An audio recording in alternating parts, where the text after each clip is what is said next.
Welcome to the Cinema Psycho Show, the madhouse for film freaks and film fans of all types. I'm your host, Brian Coddington, joined my fellow co-host and filmmaker, John Woolscroft. And boy, oh boy, do we have a treat today. We do have a treat today. We are obviously not in our remote location. We are in the Eerie Horror Fest. Oh man, this is going to be fun because we're joined by another co-host with us today. Hello. Hi. Is this on? Yes, Rusty. You're on. Yep. Yeah, you're good. Hi, guys. Yeah. Rusty Cundieff. Cundieff. Sorry. I knew I was going to screw it up. That's okay. You just got to be careful. Careful. A lot of curse words in my name. Here's the thing. We're an explicit podcast, so I can't. Oh, okay. But Rusty is the filmmaker behind one of, in my opinion, one of the best horror anthology films to come out of the 90s, and that is Tales from the Hood. So we are proud and honored to have you on here today. One of the horror anthology films. One of the best horror films in general. And you know, and anybody knows that when we have guests on, we don't just smooch behind. What we say is what we mean. I love Tales from the Hood, and I saw it at a time where it was just so amazing to see something that wasn't representative of me. You know, and it was I was like, oh, there's so much more to film. Yep. Than just, seeing everything that just from one lens. Right. And that kind of woke me up into seeing movies from Spike Lee, seeing movies from female directors, Asian directors and writers. So it was like, cool. I'm like, there's so much more to cinema out there.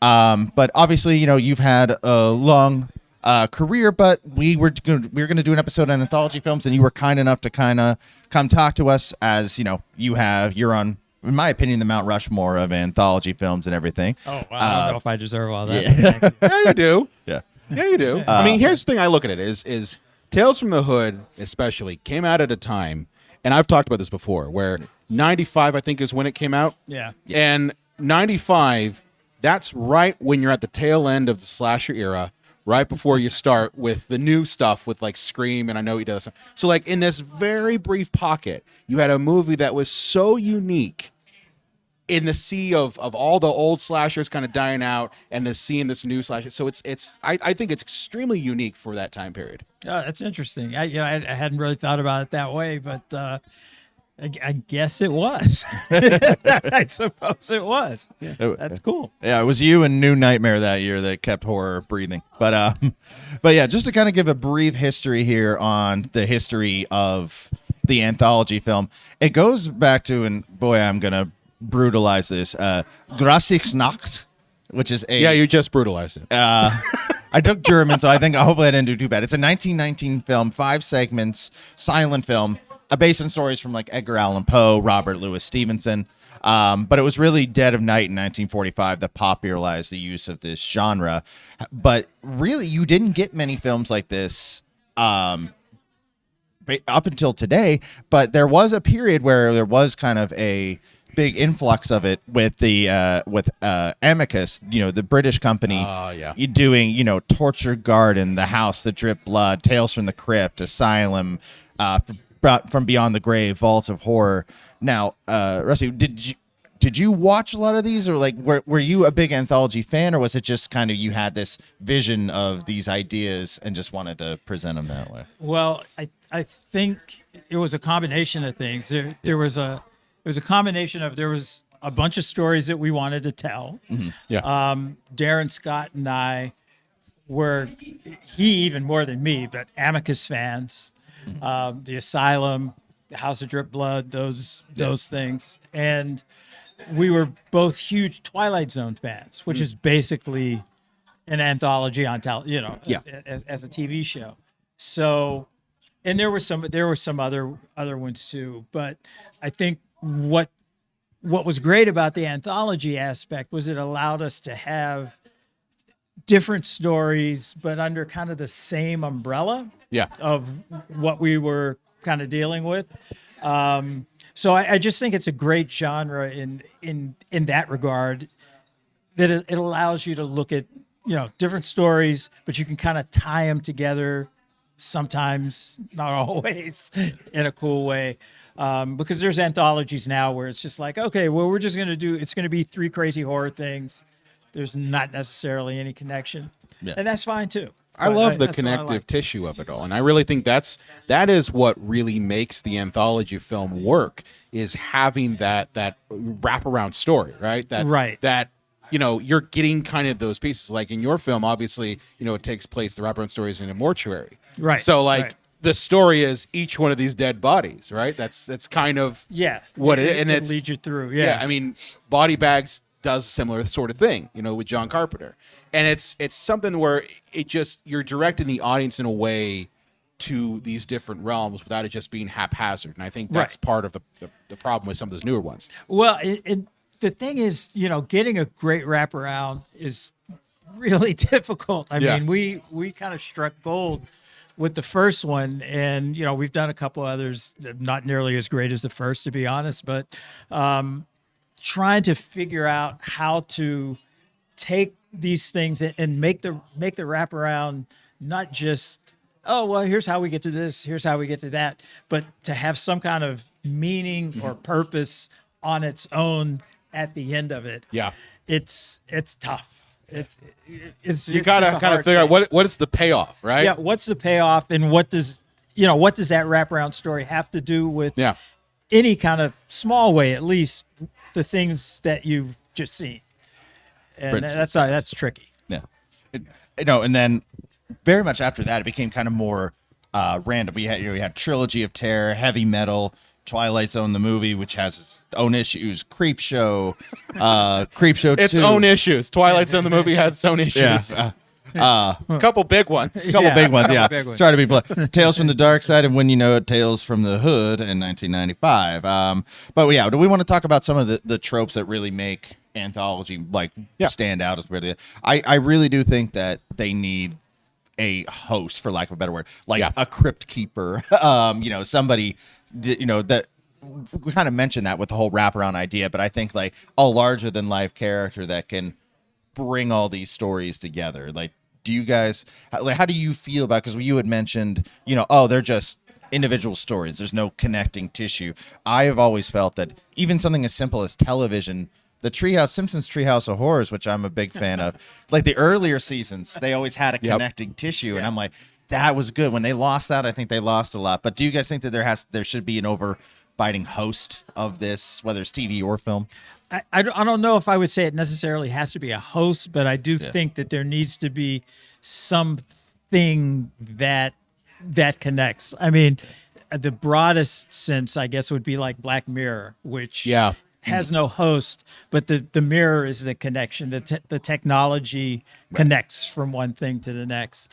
I think if you can get a host, or you can get that titular character that you can connect to, that's really great. The thing is trying to keep that character then fresh, because you come to expect What do you it. think goes into making that host connect? And I only say that because I've in grad school I made an anthology horror film as my capstone film, and I had a character who they clearly were a tattooed punk rocker type person. Okay. So I knew that was the image. Right. But with movies like Tales from the Hood, how do you go and find that character? What are some of the traits you look for in that? Well, I mean, we got so lucky with Clarence Williams III, who played, our crypt keeper basically, and you need someone. It feels like it's like they have to have kind of their own electricity and magnetism. So you have to be drawn to them. Even, the kind of crypt keeper that's a puppet, it still has that kind of thing that you're kind of like, well, this is interesting. I'm just curious to see what this thing does. Right. Or what this gal or guy does. So you need someone that has that kind of charisma, but then you need someone that has just, it's like they have to have a air or a bit of oddity, a bit of there's something underneath the surface. Yeah. But it can't be, at least initially, as dark as maybe where the stories are going or where it goes, because the audience has to be like, they're creepy, but I like them and I'd like to hang out with them because they're entertaining. They've got me kind of going on a ride. I like the way they talk. I like this. So you need it's something almost like it's that. almost like you want them to kind of straddle that line between normal and otherworldly, and Right. basically over the course of the film, they're diving more and more into that otherworldly Yeah, they side. kinda suck where they you start in. off like, "Hey, yeah, you're just a creepy guy who works Yeah. in a mortuary. Yeah. No big deal," and then. No, there's something more worse about you. Yeah. It kind of Yeah. it takes you down a path, but you can't start with I would murder I'm going to Yeah. murder you. You're starting with Welcome to Hell. You know? Starting with welcome to hell. Okay, no, I'm out. I don't want to be welcome to hell.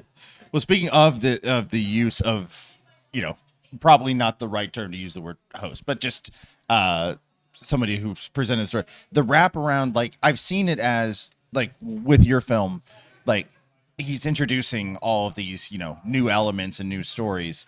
We go back to that each time, but sometimes it opens the movie, something opens it and ends it, or it's very little in between, like Creepshow of just changing, to the next comic, or Twilight Zone movie is just, the two of them in the car and then that pays off at the end.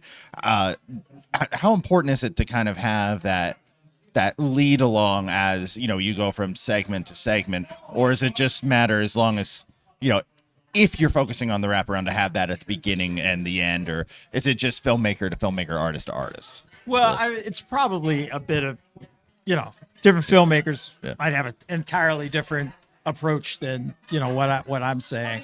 I think that whether it's kind of like the slimmer version, like you were saying, whether the Twilight Zone, the movie, where it's not so much of a host kind of thing, but Yeah. there's that story there.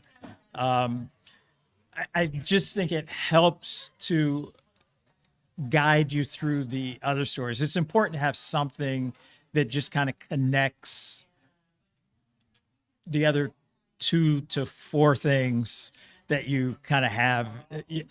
Otherwise, then you're just watching a series of shorts. Right. And it's like, oh, okay, well, I'm going to go to the bathroom now. And, Yeah. well, I'll come back for the one that I like. But if you have something that's kind of pulling you, then it's like kind of just keeps you engaged. And especially, like as you said, like when you have a not necessarily a host, but just like a guide, if Yeah. you will. Yeah. That is kind of the thing that helps keep you engaged to It the next story. Keeps the engine going. Right. Yeah. So you're pulled along. And I'm actually was trying to get another anthology thing going now, and they're really hard. Networks, studios, nobody wants anthologies right now. I don't understand that. I Yeah. don't get it. Well, it's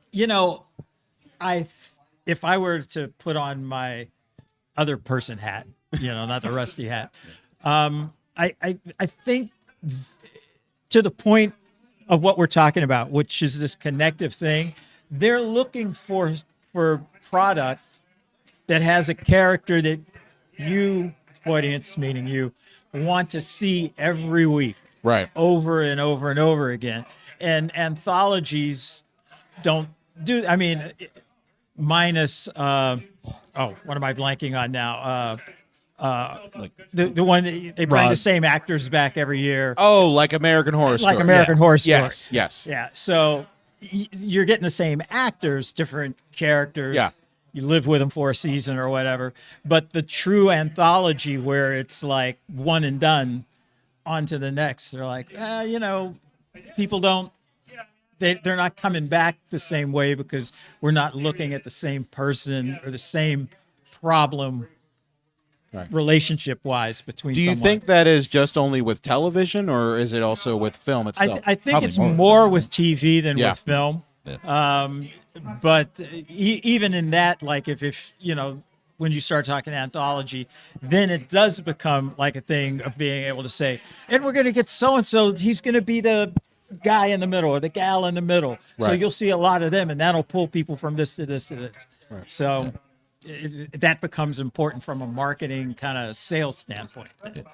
So I'm surprised it doesn't exist more in like the streaming world of Shudder, Screambox, or even some of the bigger guns like Netflix or Amazon Prime, because you would think that an anthology show like we used to get with Tales from the Crypt on HBO, or back in the Twilight Zone era, that streaming, that would be more of a home for that kind of thing. Yeah, I think when you look at like Tales from the Crypt and stuff like that, and or Dark Side or whatever, what they have going for them is the IP.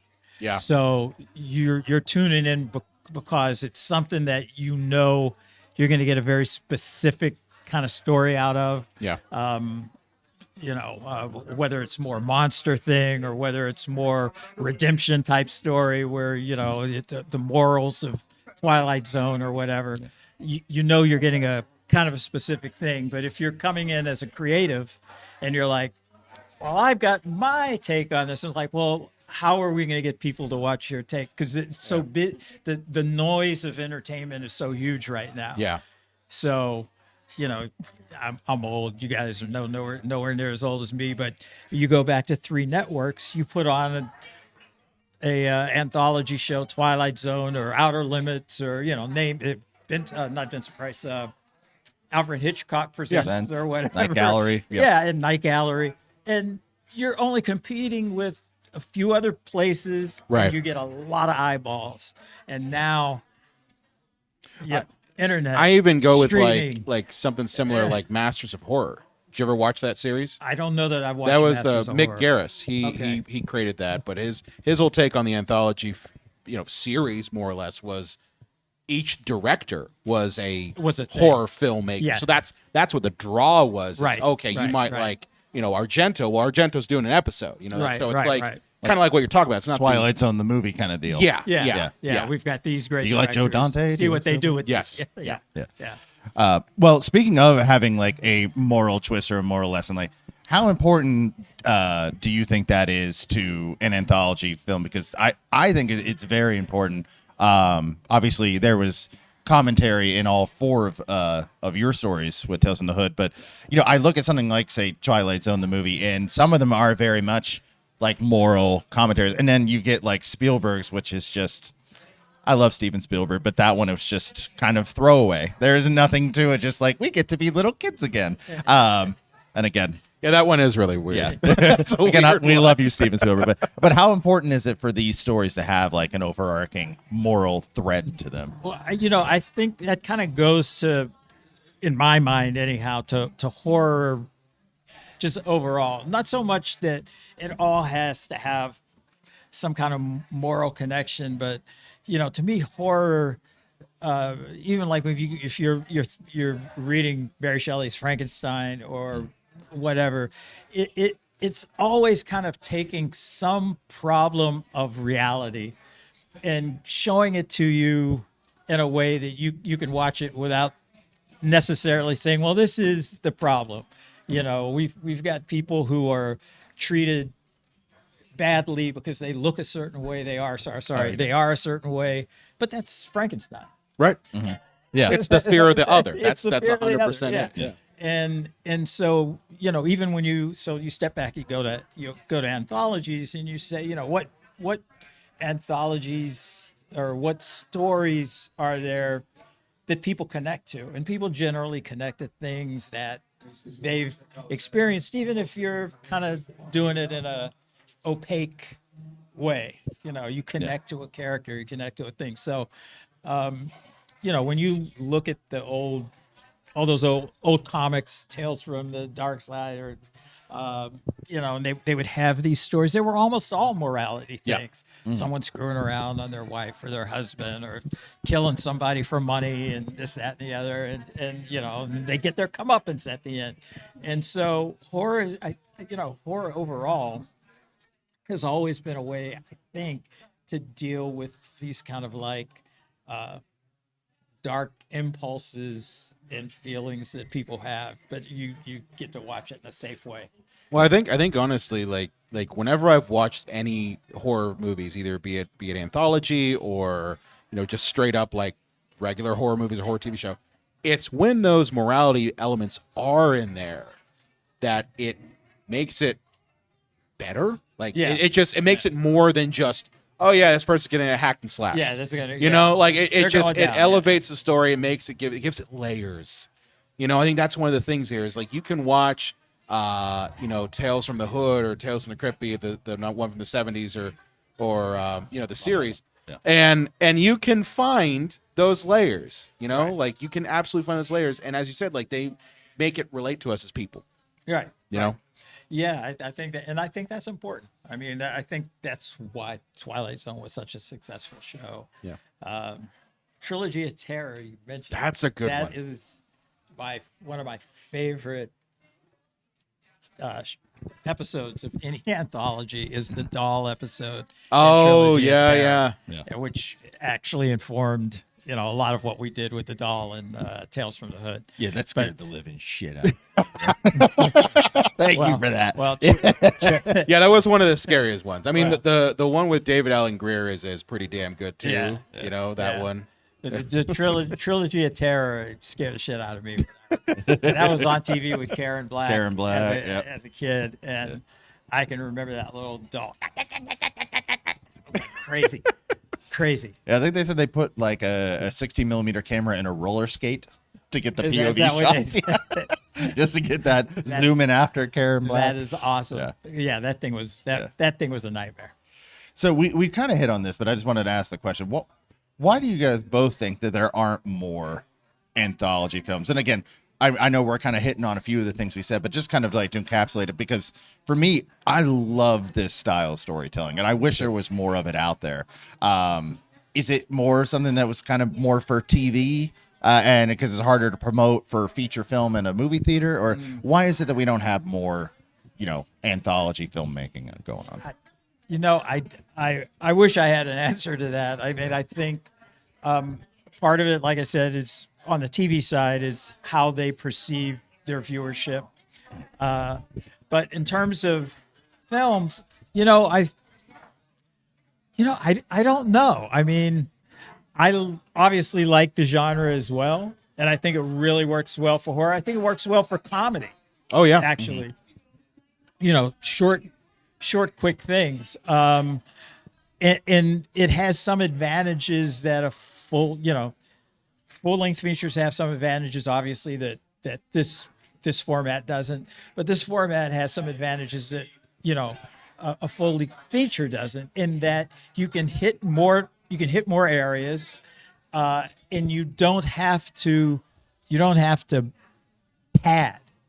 You're not worried about a second act. Right. You can kind of get to what the gist of the story is, and what the kind of punchline, because short stories generally work like jokes. You got a premise, you set it up, and then you thought I was going there, we're going here. Yeah. And horror works that way a lot too. You thought I was going there, but the monster's over here, and whatever. So, but I don't know why it is not being done more. I agree with you. I think it's a great format, and it's also one of those things, like you said, that you can have different directors in the same thing, different writers, and put it around a theme, and you have something interesting. Well, a movie that came out this year, Kinds of Kindness.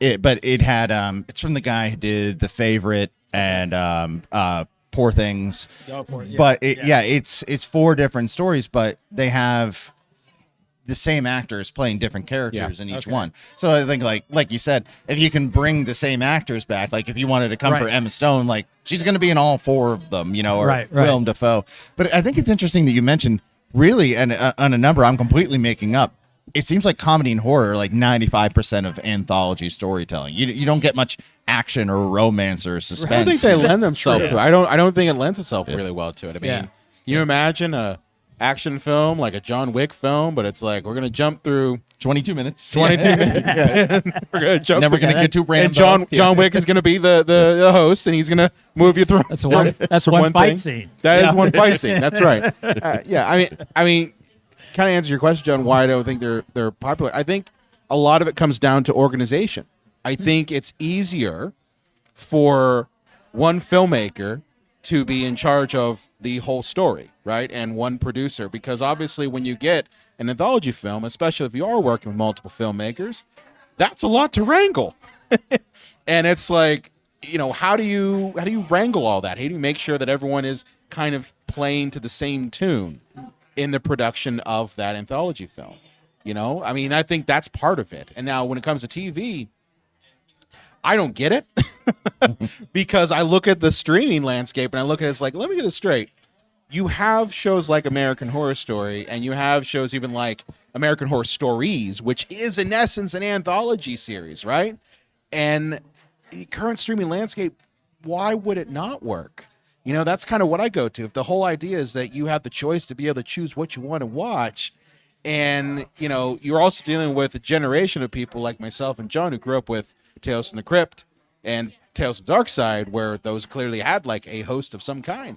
Why not? And then you even got the popularity of like Joe Bob Briggs now with his last drive-in series. It's kind of an anthology right there. So I don't get why it doesn't work on TV. But I think with film, it's just wrangling everybody. I think that's a big chunk of it. Well, and from people of Brian and I's age, there was a Nickelodeon show called Are You Afraid of the Dark? Yep. And it was kind of like the little kids version of Tales from the Crypt, Yeah. Very, very, Like Goosebumpsy kind Yeah, of? Goosebumps. Oh no, it was fucking scary as shit. There was some. Oh, some- for 10 oh minutes. yeah. So let's say there's an episode in which there's a vampire that comes out of the screen that fucking scared the hell out It looks of me. like Nosferatu. It looks like Yeah. Nosferatu. Okay, with bad tooth job. Okay. Yeah, that's wow. Yeah, just comes straight out like in the theater, just like this. Yeah. but it comes straight out of the screen. And Awesome. Scared the hell out of you. Awesome.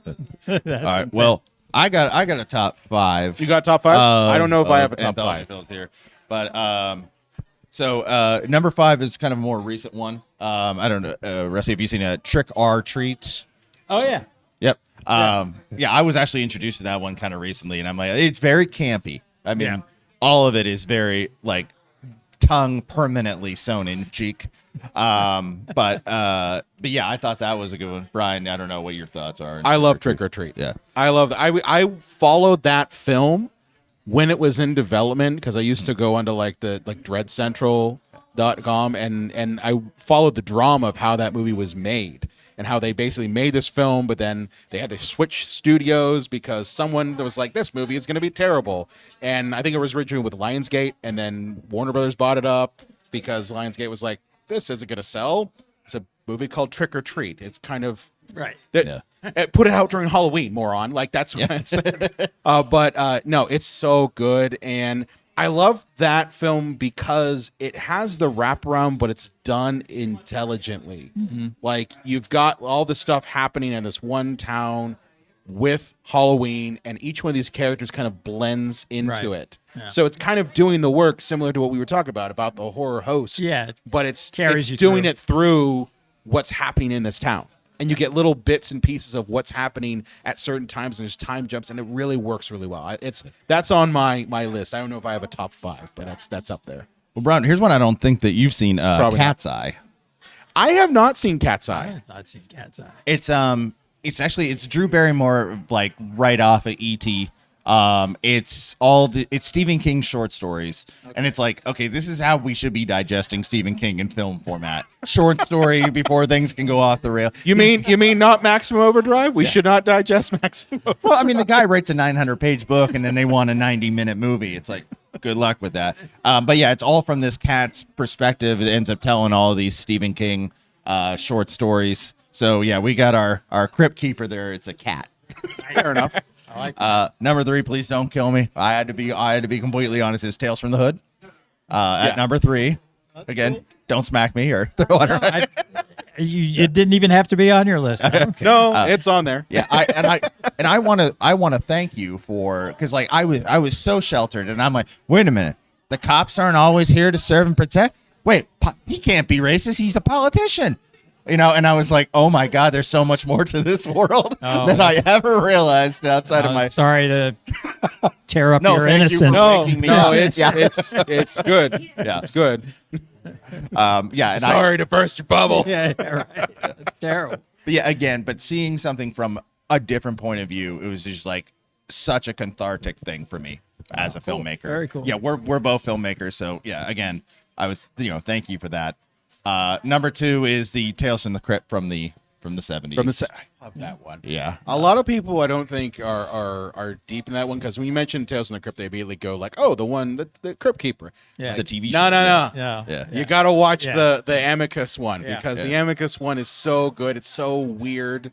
Like just the fact these random people just end up in the crypt and this Crypt Keeper's just there like looking at them and cut to a story. He doesn't even say anything. Yeah. He just like, It's like, yeah. I'm looking at you. Cameras Here we on them. go. Boom. We're at Christmas and you're killing your husband. You know. Yeah, it's so grungy too. It's so dirty. You know, it's just that 70s. That's because it was Amicus. They didn't have any money. Okay. They spent all their money on the crypt. Okay, that's it. And of course, number one, my surrogate father, George Romero, with Creepshow. Oh God, I love Creepshow like some people love their kids or a fine wine. But what That's such a good one. yeah, and it's just like their use of making it a comic book, a graphic novel come to life with the opening and ending segments and everything. But so that would be That'd be say- yours. Yeah, my top five. I don't know that yeah. I have a top five. Do you have a Or top just like three? a couple Do you have a that off top the three? top of your Because head that, like, he always that does speak to this you. on these shows. He comes up with like, "Oh, I got my top 10." I'm like, "Fuck you, dude. I have 5." Well, I guess I would say Creepshow would be one. Okay. I'm not putting these in any. particular order. Yeah. Yeah. I'm not putting them in any order. I would jump out of just film though, and go to Twilight Zone because Oh sure. it's just Yeah. It's there's the not- original. Yeah, It's the original. yeah, you know? it's like I would jump to that, and let me see where else. I'm not going to put my own film in there, but You can put your own film on there. yeah, well, I really like the first Tales from the Hood. But I really like the teacher in the David Allen Greer one. there Yeah, you go. he is a good actor. yeah, he used to have hair. So, and then what else would I put up there? Once again, even though it's not, and I don't even remember what the other two stories are, but it was the TV version of Trilogy of Terror because it made me write that particular, Yeah. particular episode in Tales from the Hood, and I would have never. I don't think I'd have ever written that without seeing Trilogy of Terror. Yeah. It made like a huge impact on me as a kid. Just that one story. So there's a lot of Amicus stuff I like and stuff too. I mean, it's all over the place, but Yeah. I'm just thinking about things that like made an impact on me and how I write and how I direct, and that would be that. Yeah. I mean, for me, I'm sorry. Tales from the Hood is one of my top ones. Yeah. I say that because when I was in grad school and I was constructing my own anthology horror film, John can attest to this because he saw the whole process.